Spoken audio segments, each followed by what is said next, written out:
صرف ہم کے پی کی بات کر لیں کہ مہذب معاشرہ قائم کر لیا ہے اور دوسرا ملک جو ہے تینوں صوبے وہ نہیں قائم کر سکے، پھر تو آپ کا گلہ بالکل جائز ہے.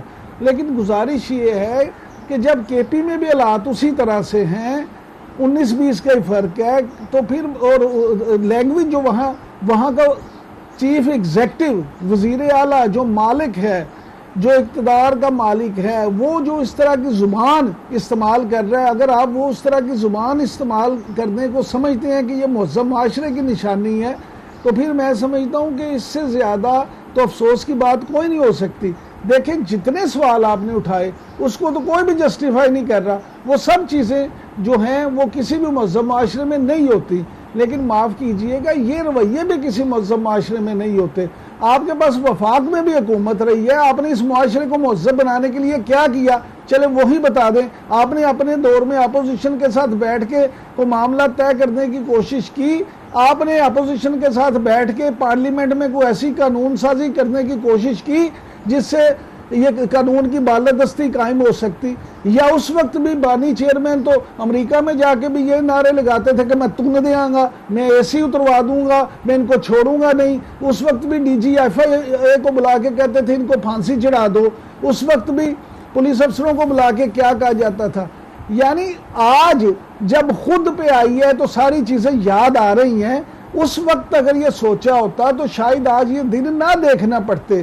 9 مئی میں ہم تو ہمیشہ یہ بات کرتے ہیں 9 مئی سے لے کے آج تک کہ جو لوگ قصوروار ہیں ان کو بھلے پھانسی دے دیں، ان کو قرار واقعی سزا دیں، لیکن جو بے گناہ بیچارے مرد خواتین وہاں جیلوں میں ہیں، بوڑھے ہوں جوان ہوں، ان کو تو اپنے گھروں میں جانا چاہیے. ان کی سزا، وہ بیچارے کس جرم کی سزا کاٹ رہے ہیں. لیکن سر میرا صرف یہی کہنا ہے کہ اس وقت اگر عمران خان صاحب نے اور آپ کی جماعت نے اس طرف پہلا قدم اٹھایا ہوتا تو آج شاید یہ دن نہ دیکھنا پڑتے. بالکل صحیح. جی میمن صاحب. دیکھیں اس طرح ہے کہ مہذب معاشرہ بنانے کے لیے نا سب سے پہلی جو چیز درکار ہے وہ ہے عدل اور انصاف. جس ملک میں نہ عدل ہو نہ انصاف ہو وہاں پہ پھر مہذب معاشرہ بن ہی نہیں سکتا. انفارچونیٹلی پاکستان ڈاکٹر صاحب یہی تو میرا سوال ہے کہ اگر وہ انصاف کس نے مہیا کرنا ہے. سر میں یہی تو پوچھنا چاہ رہا ہوں، یہی جسارت کر رہا ہوں. میں آپ کو بتا رہا ہوں سر، الاؤ می سر. آپ نے کہا کہ عمران خان نے امریکہ میں جا کے کہا تھا کہ اے سی اتروا لو. دیکھیں میں آپ کو ایک چیز سمجھا دیتا ہوں. میں ایز اے پرائم منسٹر اگر میں نے کسی کا اے سی اتروانا ہو، میں تقریر میں کہہ دوں اور اس کے بعد اے سی نہ اترواؤں تو آپ اگر ایک باشعور شخص ہوگا تو وہ سمجھ جائے گا کہ it was for the consumption of the crowd. ورنہ پرائم منسٹر کے لیے یہ کسی بھی جگہ سے آرڈر دینا کہ یار اے سی اتروا لو یا اس کو الٹا لٹکا دو یا اس کو یہ کر دو وہ کر دو، وہ مشکل کام نہیں ہے. آپ بھی جانتے ہیں، میں بھی جانتا ہوں. تو اگر عمران خان نے کہا تھا کہ بھئی اے سی اتروا لیں گے، کیا اتروایا؟ نہیں اتروایا. دیکھیں انفارچونیٹلی اچھا آپ نے ایک بات ضرور بتائی، آپ نے کہا تھا کہ جو کے پی کے حالات ٹھیک کرتے ہیں، میں ادھر آپ سے ایگری کرتا ہوں، میں آپ سے بالکل ایگری کرتا ہوں. اچھا ایک منٹ ٹھہر جائے، ایک منٹ ٹھہر جائے. میں ذرا علی امین گنڈپور کی طرف آ جاؤں. دیکھیں علی امین گنڈپور نے 2 کام کیے. ایک تو جو وفاق کو کہا یا نہیں، انہوں نے اپنے سارے وزیروں کو بھی کہا ہے. انہوں نے کہا کہ دیکھو میں گورنمنٹ ہوں. انہوں نے یہ نہیں کہا کہ میں مالک ہوں جیسے ہمارے بھائی کہہ رہے. انہوں نے کہا میں گورنمنٹ ہوں، پولیس میری ہے سارے. آپ لوگوں نے اگر انشور کرنا ہے کہ 12 گھنٹے سے زیادہ وہ نہ ہو تو آپ اپنے جگہوں پہ جا کے اپنے حلقوں میں کریں، لیکن آپ نے کوئی توڑ پھوڑ نہیں کرنی. تو انہوں نے وارننگ اپنے وزیروں کو بھی دی ہے، اپنے ایم این ایز کو بھی دی ہے، اپنے ایم پی ایز کو بھی دی ہے، ہر ایک کو دیے کہ جو قانون ہاتھ میں لینے کی کوشش کر سکتا تھا یا کر رہا ہے تو اس نے ایک قسم کی تڑی ان کو بھی دی ہے. اس نے صرف وفاق کی طرف نہیں، اس نے ہر ایک کی طرف کہا ہے. اور میں یہ ضرور سمجھتا ہوں کہ میں علی امین گنڈپور کو یہ ضرور کہوں گا کہ یہ کام ضرور کر لے کہ اپنے جتنے بھی یہ ایکسپینسز ہیں، یہ جو فری پیٹرول ہے، جو فری ساری چیزیں ہیں، ان کو ختم کر دے. اور صرف میں اسٹیٹ کے لیے کام کر رہا ہوں, تو میں جب اسٹیٹ کے لیے جاتا ہوں تو میرے گھر سے میرے آفس سے میرے گھر, بازاروں میں یہ گرین نمبر پلیٹ نظر نہ آئے جس پہ لکھا ہوا ہے گورنمنٹ آف خیبر پختونخوا, نہیں نظر آنی چاہیے. بالکل صحیح, بہت شکریہ آپ کا. نہیں, میں سمجھتا ہوں علی امین گنڈاپور اچھا کام کر رہے ہیں. اور عمران یعقوب میرے ساتھ موجود تھے. تو دیکھنے کے وزیر اعلیٰ پنجاب مریم نواز شریف صاحبہ واقعی گفتگو کر رہی ہیں ان کی کارکردگی کو لے کر, لیکن ابھی تک دھمکیوں میں وزیر اعلیٰ کے پی آگے ہے, اور آج عظمیٰ بخاری صاحبہ نے اچھا خاصا انہیں جواب بھی دیا ہے. بہرحال جناب ایک بریک لے لیتے ہیں اور بریک کے بعد پھر ملتے ہیں. Welcome back. اور اب میرے ساتھ موجود ہوں گے نون لیگ کے رہنما سینیٹر عبدالقیوم صاحب. بہت شکریہ سر آپ کے وقت کا. سر, وزیر اعلیٰ کے پی نے ایک مرتبہ پھر سے وفاق کو دھمکی دی ہے کہ اگر نیشنل گرڈ سے صوبے کی بجلی کم کی گئی تو کچھ بھی انتہائی اقدام وہ اٹھا سکتے ہیں, مذاکرات نہیں کریں گے, اور شدید مایوسی کا بھی انہوں نے بجٹ کے اوپر بھی اظہار کیا. آپ کیا سمجھتے ہیں وفاق کو اس صورت میں انہی کی زبان میں جواب دینا چاہیے یا پھر تھوڑا بیلنس رکھ کے معاملات کو چلانا چاہیے؟ نہیں دیکھیں, آف کورس اس میں تو کوئی دو رائے نہیں ہے نا کہ بیلنس رکھنا ضروری ہے, لیکن دی پوائنٹ از کہ ایک ایسے لیڈر سے ڈیل کرنا جو اتنے امپارٹنٹ عہدے پہ ہو, اور وہ اگر اس طرح کی غیر ذمہ دارانہ گفتگو کرے تو اس کو آپ لائٹلی بھی نہیں لے سکتے, دیر از نو کویسچن. اور یہ مطلب ہے مس لیڈ کرنے والی لوگوں کو بات ہے, اور ملک کے اندر خانہ جنگی کی سچویشن پیدا کرنی. مرکز رسپانسیبل ہے ملک کی سیکیورٹی کا بھی, اور بہت سی چیزیں ہیں اس وقت, بہت سی تھریٹس ہیں. آپ کو پتہ ہے پولیٹیکلی موٹیویٹڈ ڈیجیٹل ٹیررزم جو ہے وہ اس نے ایک الگ ہیٹریڈ, فیک نیوز, پروپیگنڈا اور اس طرح کی چیزیں شروع کر کے ایک نفرت کا سما پیدا کیا ہوا ہے. تو وہاں میرے خیال میں جو چیزیں بیٹھ کے آپ لوگ اسمبلیوں میں ہیں تو وہاں کریں. تو میرے خیال ہے گنڈاپور صاحب جو کچھ کر رہے ہیں اور جو کچھ دھمکیاں دے رہے ہیں, اور اگر کوئی غلط سٹیپ اٹھائیں گے تو اس کا نقصان ان کو بھی ہوگا, ان کی پارٹی کی بھی ہوگا, صوبے کو بھی ہوگا, ملک کو بھی ہوگا. تو میرا خیال ہے کہ یہ زبان ٹھیک نہیں ہے. ورکنگ ریلیشن شپ ان کے ضروری ہیں, اور وہ بیٹھ کے بات کریں اور اپنے مسائل کو حل کریں. پاکستان کے پاس ایک کٹی ہے, اسی سے سارا ملک چلنا ہے. 5 صوبے ہیں آپ کا, اور بہت سی آپ کی ڈیفنس کی ریکوائرمنٹ ہے, پینشنوں کے بل ہیں آپ کے, اور حکومت چلانے کے اخراجات ہیں, آپ کی بجلی کے مسائل ہیں, انرجی کے ایشوز ہیں. تو ان ساری چیزوں کو آپ بندوق کی نوک کے اوپر فیڈرل گورنمنٹ کو تو نہیں ڈکٹیٹ کر سکتے. تو I think this is unfortunate, and Gandapur صاحب شوڈ ریئلائز کہ یہ ایٹیچیوڈ ٹھیک نہیں ہے. بالکل صحیح. اچھا سر, پیپلز پارٹی کو آپ کے دیے گئے بجٹ پر بڑے خدشات تھے. اپوزیشن کو تو ہے ہی, عوام بھی پریشان ہے, لیکن پیپلز پارٹی اس طرح پر اعتماد دکھائی نہیں دیتی. آپ سمجھتے ہیں کہ واقعی پیپلز پارٹی آپ کی اتحادی ہے, بے شک کابینہ میں نہیں ہے, لیکن اسے مطمئن کرنا بڑا ضروری ہے, اور کیا نون لیگ پیپلز پارٹی کو رام کر پائے گی؟ یا آف کورس جی, ان کو تو رام کرنا بہت ضروری ہے. وہ ہمارے اتحادی ہیں اور ان کی سپورٹ سے گورنمنٹ بنی ہوئی ہے. تو دیر از نو کویسچن کہ ان کا اور ہمارا ڈفرینس ہو تو پھر تو بجٹ بھی پاس نہیں ہو سکتا. تو میرے خیال میں یہ ایسے فار فیشڈ ہیں, ان کے کچھ تحفظات ہیں جن میں سے کچھ بہت جینون بھی ہوں گے, بیکاز ابھی بجٹ پاس تو نہیں ہوا نا. بجٹ کی پروپوزلز آئی ہیں جن پہ ڈسکشن ہوگی, ان کی کچھ ریزرویشنز ہیں, اور آئی ایم شیور کہ حکومت سنسیریٹی کے ساتھ ان کی ریزرویشن کو سنے گی, اور بیٹھ کے وہ ایک وایا میڈیا, پیپل پارٹی والوں کو بھی پتہ ہے کہ ملک کی معاشی حالت کتنی زبوں عالی کا شکار ہے, IMF کا پیکج کتنا ضروری ہے, ملک کو آگے چلانا ہے تو ہمیں کچھ کرنا پڑے گا. صوبوں کو تب بھی فنڈز ملیں گے اگر ہم مرکز میں وہ ٹیکسز وغیرہ لگائیں گے, پروڈکٹیوٹی کو بڑھائیں گے. تو آئی ایم شیور ان کی سجیشن, ہم نے تو ان کو سجیسٹ کیا تھا آپ حکومت میں حصہ بنیں, منسٹریاں لیں اور ان کو چلائیں. دیکھیں باہر بیٹھ کے آپ کو بہت سی باتیں آپ کر سکتے ہیں, اندر کی سچویشن مختلف ہوتی ہے. تو but I have no doubts in my mind کہ آصف زرداری صاحب بڑے کون مشق ایک تجربہ کار سیاستدان ہیں, بلاول بھٹو صاحب بھی سیاسی میچورٹی کافی ہوگی ان کی, اور ان کی پارٹی میں بڑے جہاندیدہ قسم کے لیڈرز ہیں. تو یہ بیٹھ کے مسائل کو حل کر لیں گے. اچھا قیوم صاحب, انٹرنیشنل فرنٹ سے ایک سوال میں آپ کے سامنے رکھنا چاہوں گی. ہماری ملک کی سیاسی صورتحال کی طرح جو ہماری ملک کی سیکیورٹی کی صورتحال ہے وہ بھی ایک بہت بڑا چیلنج ہے. اور ٹی ٹی پی کی اکثر اور بیشتر رہنما افغانستان سے بیٹھ کر ان کارروائیوں کو انجام دے رہے ہیں.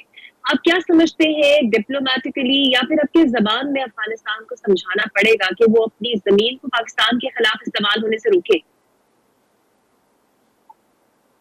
یار یہ دیکھیں بڑا امپارٹنٹ کویشچن ہے اقرا آپ کا. یہ میں کچھ تقریریں سن رہا تھا ہماری سینٹ کے اندر، اور وہاں کچھ لوگ اتنے سینئر لوگ یہ کہہ رہے تھے جی کہ سارا بجٹ جو ہے یہ ڈیفنس فورسز کے لیے بنا ہے، یہ اسٹیبلشمنٹ کے لیے بنا ہے، یہ جرنیلوں کے لیے بنا ہے.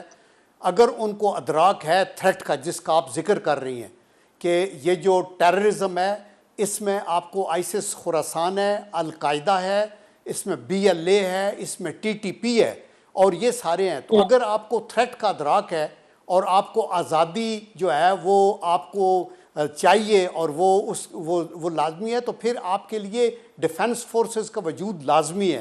آپ نے اس کو قومی سلامتی کو بچانا ہے. سائبر وارفیئر ہے، ہائبرڈ وار ہے آپ کے خلاف. تو میرے خیال میں یہ آپ ٹھیک کہہ رہی ہیں، ڈپلومیٹک لیول پہ افغانستان کے ساتھ ہمیں چیزوں کو سدھارنا چاہیے. یہ TTP یہ ٹھیک ہے کہ انٹرنیشنلی ریکگنائزڈ ٹیررسٹ گروپ ہے، لیکن یہ کوئی آرگنائزڈ انسرجنسی نہیں ہے. نہ ان کی کوئی پذیرائی ہے ملک کے اندر، نہ کوئی ریلیجس پارٹیوں میں کوئی پذیرائی ہے، نہ کوئی ٹرائبل بیلٹ میں پذیرائی ہے. یس BLA ایک پولیٹیکل موومنٹ ہے، ان کی کچھ جڑیں ہیں، ان کے ساتھ پولیٹیکلی ڈیل کرنا چاہیے. ان کے ساتھ TTP کے ساتھ سختی سے ہمیں ڈیل کرنا ہوگا، اور افغانستان میں طالبان کی حکومت کو بھی بتانا ہوگا کہ ان کو لے آف کریں، اور ان کو آئی ایم شیور کہ ہماری فوج بڑا اچھی طریقے سے ڈیل کرے گی. بالکل صحیح. اچھا سر، ایک آخری سوال. بیرسٹر سیف یہ کہتے ہیں کہ KP سے مہم چلائی جائے گی بانی PTI کی رہائی کے لیے. کس قسم کی وہ مہم ہوگی، اور کیا مہم چلانے سے کچھ ایسا ہو سکتا ہے، کوئی ایسے محرکات کی سچویشن بن سکتی ہے کہ ان کی رہائی ممکن ہو جائے؟ دیکھیں بیرسٹر سیف ہمارے بھائی ہیں، ہم اکٹھے سینٹ میں بھی رہے ہیں، لیکن اس طرح کی جو ہے نا شیخ چلی والی وہ جو وش فل تھنکنگ کہ ہم ادھر سے نکالیں گے، یہ پہلے کئی دفعہ کر چکے ہیں نا. انہوں نے کہا تھا ایک جلوس KP سے آئے گا، ایک پنجاب سے آئے گا، ایک کشمیر سے آئے گا، سینڈوچ کریں گے اور تباہ و برباد کر دیں گے اور پرائم منسٹر ہاؤس پہ قبضہ کر لیں گے. یہ وش فل، اور انہی چیزوں نے مروایا ہے لیڈر کو بھی. مطلب ہے یہ صلاح کار خدا کے لیے سوچیں کہ اس طرح نہیں بیٹھ کے باتیں کرنے سے آپ پولیٹیکلی سچویشن کو حل کر سکتے ہیں. ملک کے اندر اگر حکومت موجود ہے اور سارے ادارے ایک یکجا ہیں اپنے طور کے اوپر اور عدالتیں چل رہی ہیں، تو دیر از نو کویشچن کہ آپ ایک جلوس نکال کے تو ایک حکومت کو جو ہیں وہ گھر بھیج دیں گے. تو پھر کیا ہوگا؟ پھر کیا خیال ہے جو حکومت گرائیں گے ان کو حکومت ملے گی، یا پوری سسٹم کی بساط لوٹ جائے گی اور پھر وہ پاکستان اور بہت پیچھے چلا جائے گا؟ تو میرے خیال میں اس طرح کی جو ہے یہ چیزیں نہیں کہنی چاہیے، بلکہ پیسفل نیگوسیشن کی بات، جس کا پیچھے تحریک انصاف کے رہنما عمران خان صاحب نے بھی ذکر کیا کہ میں ریڈی ہوں اور ہم پولیٹیکل پارٹی سے بات کریں گے. اکزئی صاحب کو نامینیٹ بھی کیا. انہی چیزوں کو آگے نکالنا چاہیے. لیکن یہ باقی جو صلاح کار ہیں جو فصلی بٹیرے ہیں، کوئی ادھر سے آیا، کوئی ادھر سے آیا، کوئی چلا گیا، کوئی پھر واپس آ گیا، ان کو پارٹیاں گن لے کدھر کدھر یہ رہے ہیں. تو میرا خیال ہے کہ ان کو خود لیڈر کو اپنی بصیرت اور اپنے ویژن کے ساتھ ملک کے مفاد کے اندر کوئی گیو اینڈ ٹیک کر کے، تھوڑی سیکریفائس کر کے، بیٹھ کے اکاموڈیٹ کر کے لوگوں کو اور آگے چلنا چاہیے، تاکہ ملک خوشحال ہوگا تو پارٹیاں آتی جاتی رہیں گی. کوئی پارٹی بھی یات اقتدار میں نہیں رہتی. جو بھی بڑے بڑے لوگ آئے ہیں 2/3 میجارٹی کے ساتھ بھی ہماری پارٹی بھی آئی تھی، ختم ہو جاتے ہیں، ٹائم گزر جاتا ہے. اچھا طیب صاحب، سر ایک آخری سوال میں آپ کے سامنے رکھنا چاہوں گی. مکہ مکرمہ میں شدید گرمی ہوئی، 550 کے قریب جو حجاج ہے وہ جاں بحق ہو گئے. چلے یہ تو موسم کی شدت کی وجہ سے ہوا، لیکن پاکستانی حکومت ہمیشہ سے جو بھی انتظامات کرتی ہے حجاج کے لیے وہ کم ہی پڑ جاتے ہیں، اور اس بار بھی دعوے بلند و بانگ کیے گئے، لیکن صورتحال ابتر نظر آئی. مطلب میری خود بھی کئی حجاج کرام سے بات ہوئی، وہاں پر بالکل لاوارث چھوڑا گیا پاکستان کو، مینا سے واپسی پہ بسوں کا انتظام نہیں تھا. اس کے اوپر کیا کہیں گے؟ کیا وزیر اعظم نے کوئی ایکشن لیا کہ ایٹ لیسٹ پاکستانی اقدامات جو ہماری حکومت کو کرنے چاہیے تھے ہمارے عازمین کے لیے، وہ کیوں ناکافی رہے؟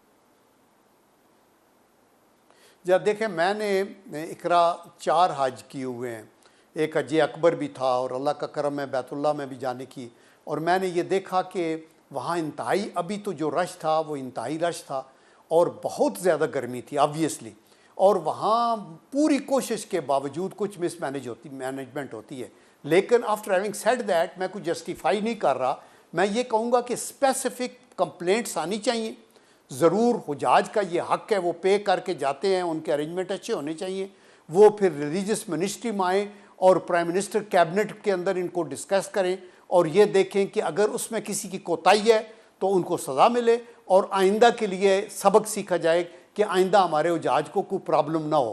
یہ ان کی ان پٹ لیں گے جب وہ واپس آتے ہیں، اور اسپیسیفک ان کی جو شکایات ہیں ان کو ضرور غور سے سننا چاہیے. بالکل صحیح، اور امید کرتے ہیں وزیر اعظم اس پر کوئی ایکشن بھی لیں گے.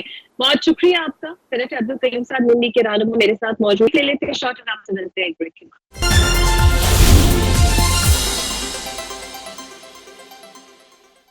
ویلکم بیک جی. اور اب میرے ساتھ موجود ہوں گے ماہر ہے انٹرنیشنل کرنٹ افیئرز پہ گہری نظر رکھتے ہیں معاملات پہ ڈاکٹر قمر چیمہ صاحب. بہت شکریہ ڈاکٹر صاحب آپ کا.